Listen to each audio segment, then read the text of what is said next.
योगी की पुलिस ने दबंग को दिखाई औकात। दबंग का बवाल योगी की पुलिस को नहीं है बर्दाश्त। बवाल पर योगी की पुलिस की सख्ती जारी।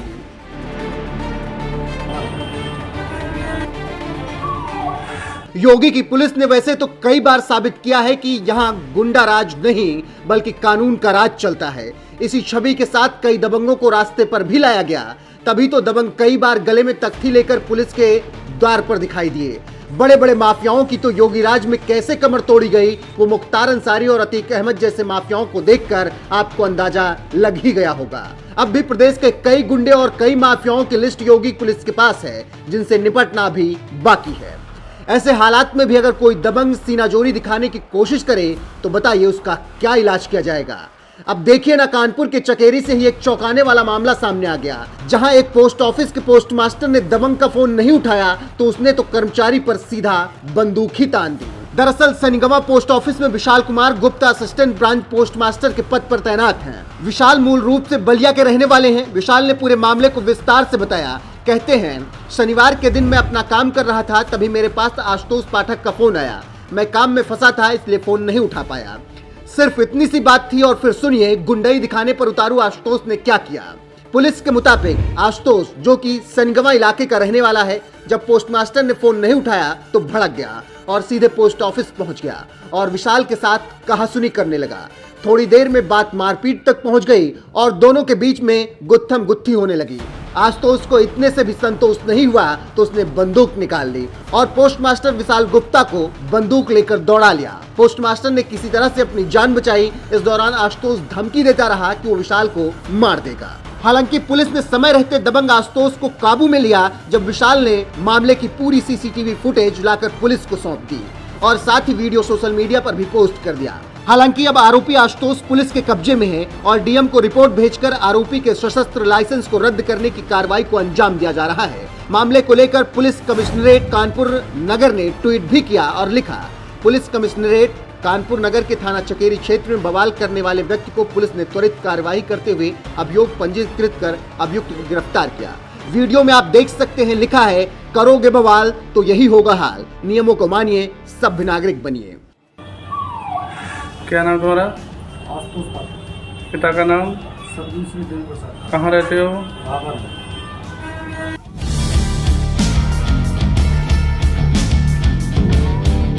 साथ ही कमिश्नरेट की तरफ से साझा किए गए वीडियो में दूसरी तरफ दबंग आशुतोष दो पुलिसकर्मियों से घिरा बैठा है। योगी राज में दबंगई दिखाने वालों का यही हाल होता है। योगी राज में जो कोई भी गर्मी दिखाता है उसकी गर्मी तुरंत शांत कर देने का इंतजाम भी योगी राज में है। यकीन ना हो तो आप खुद सीएम योगी आदित्यनाथ को सुन लीजिए कि कैसे वो मई जून के महीने में भी सारी गर्मी निकाल देने की बात करते रहे हैं। लोग कहते हैं सपा का विकास और बसपा का विकास क्या था। मैंने कहा देखो, सड़क पे तो नहीं दिखाई देता।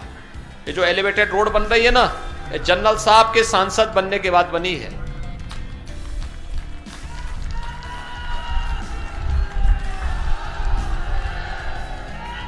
आखिर सपा बसपा की सरकार तो अंधेरा देती थी, बिजली नहीं थी, गरीबों के लिए राशन नहीं था, एक होड़ लगती थी जो मुख्यमंत्री बनता था, मंत्री बनता था, पहले अपना बंगला बनाता था। गरीब का बंगला नहीं बनता था, गरीब का मकान नहीं बनता था। हमारी सरकार आई, डबल इंजन की सरकार ने 43 लाख गरीबों को एक एक मकान दे दिया। 2 करोड़ 61 लाख गरीबों को एक एक घर में शौचालय दे दिया। 1 करोड़ वृद्धजनों को, विधवा महिलाओं को, दिव्यांग जनों को 12,000 रुपए सालाना पेंशन की सुविधा दे दी। 9 करोड़ गरीबों को 5 लाख रुपए का स्वास्थ्य बीमा का कवर दे दिया और 15 करोड़ लोगों को कोरोना है, डबल इंजन की सरकार है, डबल डोज राशन का भी उपलब्ध करवाने का कार्य भारतीय जनता पार्टी की सरकार करा रही है।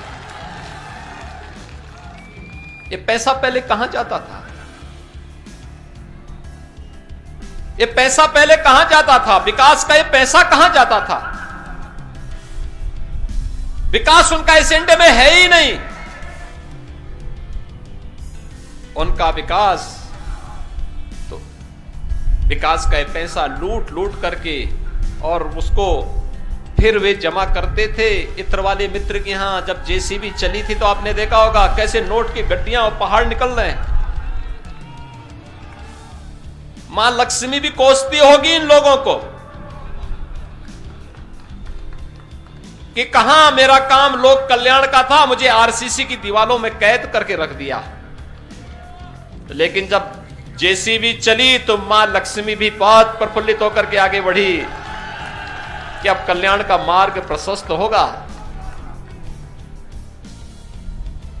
भाइयों बहनों, इनकी संवेदना गरीब के लिए नहीं है, किसान के लिए नहीं है, नौजवान के लिए भी नहीं है और बेटियों की सुरक्षा के लिए भी नहीं है। इनकी संवेदना तो पेशेवर माफिया और अपराधियों की प्रति है। आपने देखा होगा कोरोना कालखंड में सपा बसपा कांग्रेस का कोई नेता नहीं आया होगा। आपके लिए जनरल साहब आए होंगे, भाजपा के पदाधिकारी आए होंगे, धर्मेश जी आए होंगे, अनिल जी आए होंगे, इसके अलावा कोई अन्य आपके बीच नहीं आया होगा उस समय। ये सभी नेता होम आइसोलेशन में थे। तो इस समय जब आए तो उनको यही बोलने की आवश्यकता है। आपने जिन्हें पिछली बार विधायक बनाया था वे दल बदल कर रहे थे, भाग रहे थे इस पार से उस पार, उस पार से इस पार। पिछली बार वे यही कर रहे थे और आगे भी उनको यही करना है। वे अभी से फिर से अपना रास्ता बना रहे हैं। लेकिन मैं तो पहले ही बोल चुका हूं, जो दंगा के मंसूबे के साथ इस समय अपना सिर उठाने का प्रयास कर रहे हैं। 5 वर्ष तक ये सभी लोग बिलों में घुसे थे, दुबके हुए थे। जो थोड़े बहुत कभी सब्जी के लिए निकलता था, पुलिस पकड़ती थी, अगले दिन गले में तख्ती लगा करके आता था, कहा साहब बकस दो, बस सब्जी बेच करके अपना परिवार का भरण पोषण कर लेंगे। आप 10 मार्च के बाद देखना फिर इनके गले में फिर वही तख्ती लटकती भी दिखाई देगी। और फिर एक गर्मी जो अभी किराना में और मुजफ्फरनगर में कुछ जगह दिखाई दे रही है ना, ये सब शांत हो जाएगी इसके बाद। क्योंकि गर्मी कैसे शांत होगी, ये तो मैं मई और जून में भी इसको बहुत शिमला बना देता हूं। और इसलिए भाइयों बहनों, आज आपके बीच में मैं अपील करने के लिए आया हूं। ये 12 लेन का हाईवे मेरठ और दिल्ली के बीच जोड़ने का ये हाईवे, ये डबल इंजन की सरकार दे रही है।